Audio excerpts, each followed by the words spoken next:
Welcome to Channel's Business Global with me, Juliana Olayinka, from our studios here in London. Coming up on today's show, the Nigerian government is taking bold steps to transform the nation's transportation sector with the implementation of the Presidential Compressed Natural Gas Initiative.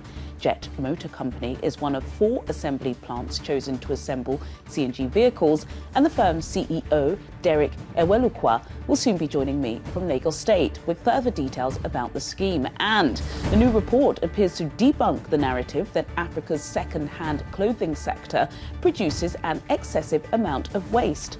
While significant issues remain in the sector, recent analysis suggests a more nuanced picture to the challenges with fast fashion.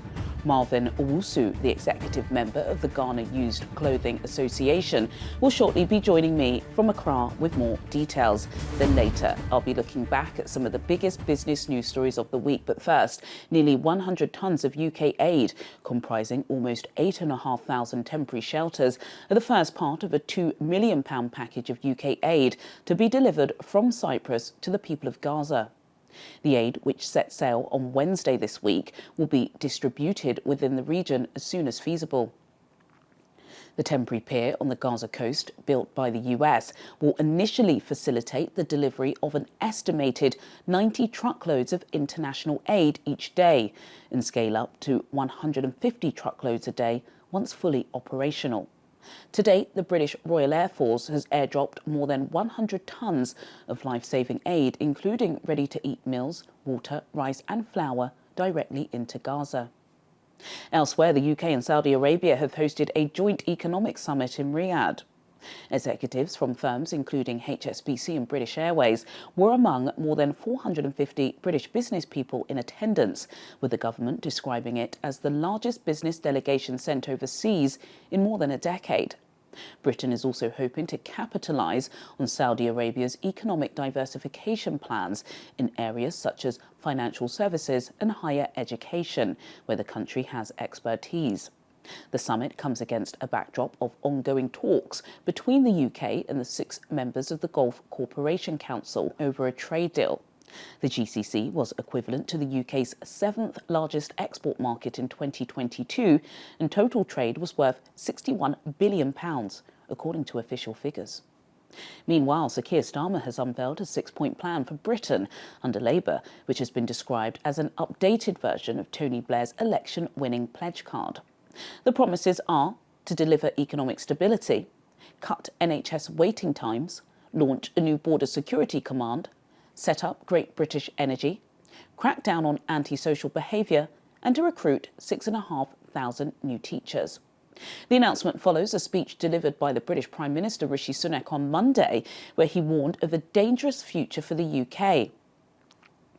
Sunak's speech repeatedly attacked Labour leader Keir Starmer, saying he lacked plans to deal with security risks from what he described as an axis of authoritarian states that he named as Russia, China, Iran and North Korea. His speech at Policy Exchange, a Conservative think tank, came just over a week after his party was rocked in local elections and ahead of a general election in which Labour is widely seen as likely to win control of Parliament. Well, for more on this, I was earlier joined in the studio by our Downing Street correspondent, Simon Pusey. Simon, so on Monday we got to hear the Prime Minister's first official response to the local election disaster, which it was for the Conservative government. He was speaking about existential threats that are going to impact Britain over the next 3 years. And according to Rishi Sunak, it's only a Conservative government that can save Britain. I've got to say, he did look a bit tetchy during exchanges with journalists. How do you think it's panning out for him? Yeah, well, I don't want to be patronising, but I feel, I want to say, oh, bless him, he's trying, isn't he? Like every week, there's a new thing that he's obviously trying to shift the dial. Yeah. And this was one such thing. As you say, it was in response to the local elections, but I think it does look like every week he's trying to do one thing that maybe changes things a little bit. And this was a big speech in which really nothing was announced. Yeah. But he's trying to play to the sort of gallery, and he's talking Britain up, and he's being very patriotic and a little bit scaremongering as well. So yeah, he said he'll be the best leader to take the UK through dangerous and transformational years. He was talking about how he says more will change in the next 5 years than the last 30. He's talking about AI and cybersecurity and he's vowed to fight the next election on the UK security, saying that the choice of the next election is who do you trust to keep you safe. He's kind of trying to say that, the better the devil you know, don't put Labour in power because they could be terrible, whereas at least we've got some kind of stability. He keeps talking about sticking to the plan. Labour have no plan. But a lot of criticism about scaremongering because there was no real new policy announcements here. He was obviously talking about foreign wars, and also a difficult position to try and position yourself in, saying we're going to be the new ones that can take you through, but for the last 14 years we've kind of screwed you over as a country. But better to stick with us because we're going. It's just a really difficult sort of position to try and win on there. And like I said, no new policy announcements. Keir Starmer saying this is the 7th reset in 18 months, and Rishi Sunak does keep trying to do these kind of big announcements where he doesn't really say much, but he's hoping that it garners some kind of attention. And what about his personality though? It's coming through, and he doesn't like answering difficult questions. It's written all over his face, but he's got to. No, and it's so interesting comparing him to Boris Johnson, who is the almost complete opposite. Total. He has absolute. Boris really didn't have much of a clue what was going on, but could wing it quite well and came across quite well. Charismatic. And people down the pub said he looks like a kind of guy I can get on with.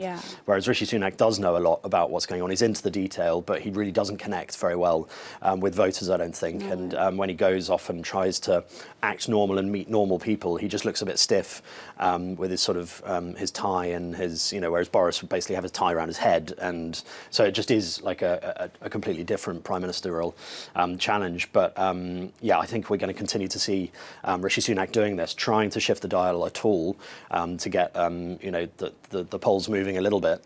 He still hasn't said that there's going to be a general election because I think, like I said, the Labour Party are demanding it now. Sir Keir Starmer looking, full of glory at the moment. Yeah, and every week they'll continue to do that. There'll be something, there'll be another defection. And they'll say, and it'll continue. But I can't see it happening, much before Christmas because, like I said last week, it'll be, turkeys voting for Christmas, unless the Conservatives can see something that changes people's opinion. I think we'll just be Nigel Farage, maybe. Oh, who knows? Who knows? Thanks, Simon. Under President Bola Ahmed Tinubu, Nigeria is implementing significant reforms in its oil and gas sector to improve investment conditions and drive economic growth. The Presidential Compressed Natural Gas Initiative aims to reduce the nation's reliance on petrol and promote the use of compressed natural gas as a cheaper and cleaner alternative fuel. The initiative is in response to the challenges posed by the removal of the fuel subsidy, which led to increased petrol prices.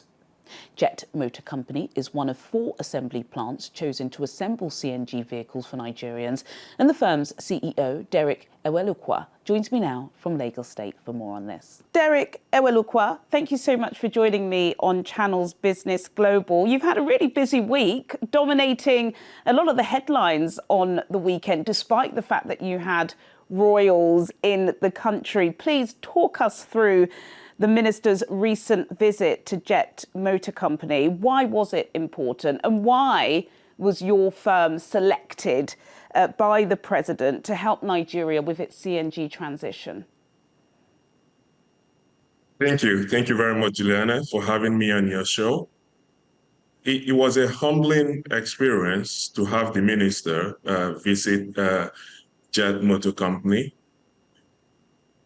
in 2 different lights. First of all, the minister is not only the Minister of Finance, he's also the coordinating Minister of the Economy for the Federal Republic of Nigeria. And we wanted him to see firsthand what Jet Motor Company is doing in trying to prop up the economy of the local area we work, and as well as the economy of the country as a whole. So it was quite important and honoring for us, for the minister to attend.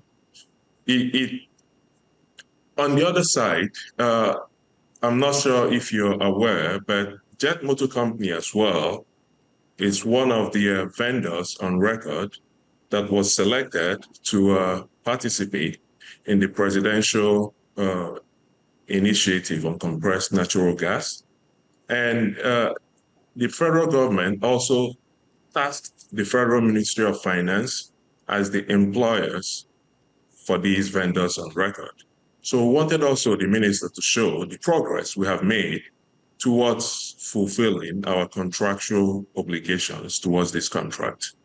So it was quite a humbling experience, and also a way to showcase our abilities to the fulfillment of the CNG initiative.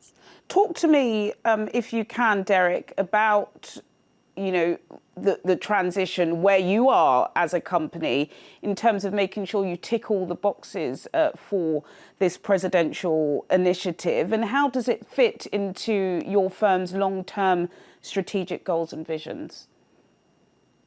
Okay, JET as a company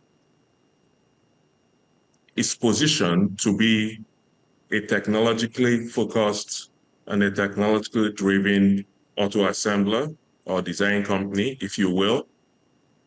And we focus mainly on sustainable and cleaner automotive solutions. Our flagship product is a Jet Mover EV van, which is a multi-seater, fully battery electric vehicle that can take anywhere from 15 to 20 passengers.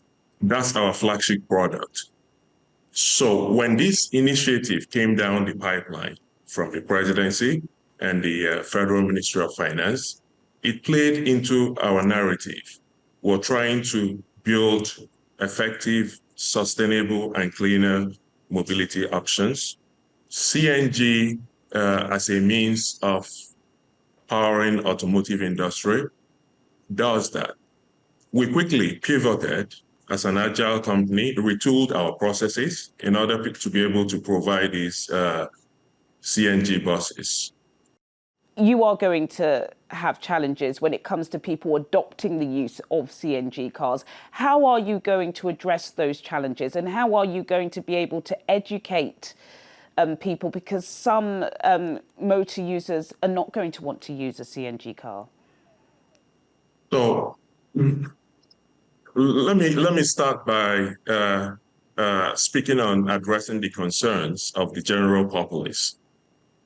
Addressing those concerns that revolves around adoption of CNG as a means of alternative fuel in the automotive industry cannot be a one-sector approach. What I mean by that is it has to be a multifaceted approach. It has to actually be a two-pronged approach where the private sector as well as the public sector has to come together to make it work. And one of the concerns and challenges, if you will, revolves around availability. So there are, at the moment, there is not very much availability of the infrastructure required to complete the value chain that is offered by CNG. So the private sector will have to do significant amount of investments, of which JET as a company has the capacity to do that. But we also, as a private entity and other private entities likewise, will require an enabling environment from the public sector, from the government, to incentivize these private investments. So it has to be a multi-faceted and a concerted effort to make this work. I think Nigerians across the board, of course, want to promote and respect local indigenous manufacturers such as you guys. So we wish you all the best. Derek Ewelukwa, who is the CEO of Jet Motor Company, thank you so much for your time and expertise today. Thank you. Thank you. Thank you very much. Coming up on Channel's Business Global, a new report appears to debunk the narrative that Africa's second-hand clothing sector produces an excessive amount of waste. While significant issues remain in the sector, recent analysis suggests a more nuanced picture to the challenges with fast fashion. Marvin Owusu, the executive member of the Ghana Used Clothing Association, will shortly be joining me from Accra with more details, and I'll be looking back at some of the biggest business news stories of the week. All of this after the break. Do stay with us. Welcome back to Channel's Business Global with me, Juliana Olayinka, from our studios here in London. In a moment, I'll be speaking with Marvin Owusu, the executive member of the Ghana Used Clothing Association. But until then, here's a breakdown of some of the biggest business news stories of the week. Nadeem Zahawi, a former Chancellor of the Exchequer, has been named chairman of Very Group just a few days after announcing he will stand down as a UK Member of Parliament in the next general election. In a statement, the British online retailer said the Conservative politician will replace interim chair Aidan Barclay. Zahawi joins Very Group after a period of turmoil for the retailer, which is grappling with a large debt burden. Based in Liverpool, the company also owns the Littlewoods brand. Melinda Gates is leaving the charitable foundation she co-founded with her former husband Bill Gates more than 20 years ago and will receive $12.5 billion for her own work to help women and families. The billionaire benefactors parted ways in 2021 after 27 years of marriage, but had previously pledged to continue their philanthropic work together. Their final divorce order, filed in a Seattle court, contained no details on an agreement reached between the two on how to divide their marital assets. With her departure as co-chair, the foundation will change its name to Gates Foundation, and Bill Gates will be its sole chairman. According to a consumer spending report by Barclays, Taylor Swift fans in the UK will spend £850 each to attend one of the musician's summer concerts, which will provide a £997 million boost to the economy. The estimated figure covers the cost of tickets, travel, accommodation and clothing to see the mega pop star at one of her 15 UK tour dates in June and August. Swift's Eras Tour tickets sparked a 15.8% year-on-year increase in UK spending on entertainment when they were released last summer. The average ticket price is £206, although according to the report, 14% of attendees purchased VIP packages costing in excess of £400. The new report, titled An Evaluation of the Socio-Economic and Environmental Impact of the Second-Hand Clothes Trade in Ghana, suggests data concerning the sector's harmful impact on the environment is dramatically lower than claimed. The Ghanaian second-hand clothes trade is a significant source of employment in the country and represents a complex scenario with both positive and negative impacts. Well, for more insights into the report's findings, I'm now being joined by Marvin Owusu, the executive member of the Ghana Used Clothing Association. Marvin joins me from Accra. Marvin Owusu, thank you so much for joining me on Channel's Business Global. Please talk to us about the reasons why your organisation, the Ghana Used Clothing Association, have decided to so publicly call out those who you believe potentially are fueling misinformation about the second-hand clothing sector in Ghana and presumably across the continent. Well, good morning and thank you for having me so much. My name is Marvin Owusu. As you said, I am an importer and an executive member of the Ghana Used Clothing Dealers Association. I represent approximately about 2.5 million traders in Ghana. I think for too long a time, false propaganda has been going around in regards to our trade that has been tarnishing our image. And I think for the first time, the Ghana Used Clothing Association commissioned an independent researcher, an academic report, which dispels a lot of the myths in regards to our trade. For example, a lot of the time when you go online, you see that second-hand clothing importers bring as much as 40 to 50% of waste, which is false. The findings rightly shows that waste is as minimal as 5%. And even in regards to that, it has a useful source. For example, mechanics can use it in their line of work. It can be used as bags. Tailors can use it in different clothing items.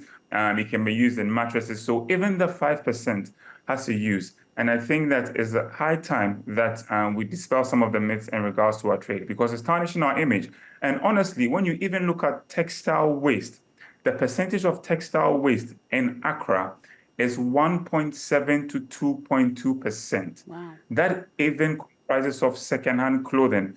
But the norm always seems to be as if second-hand clothing is the biggest producer of waste. And general waste cannot be equated to second-hand clothing. We are not a waste-generating venture. Yeah. We are in a business that puts food on the tables of so many families. Second-hand clothing is one of the businesses that and does not discriminate. And I say that because those in the low income level are involved, those in the middle income level are involved, those in the high income level are involved. So it's high time that we discuss some of these myths, which is putting a bad repute on our businesses.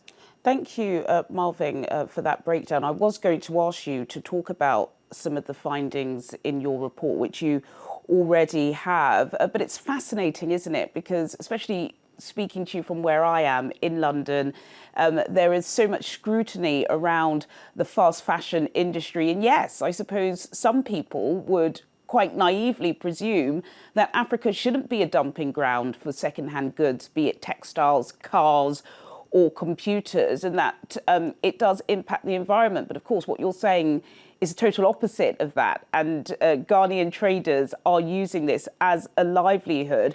How do you argue against those who say, by bringing in all of these second-hand goods, you're taking away from local manufacturers, textile and garment producers?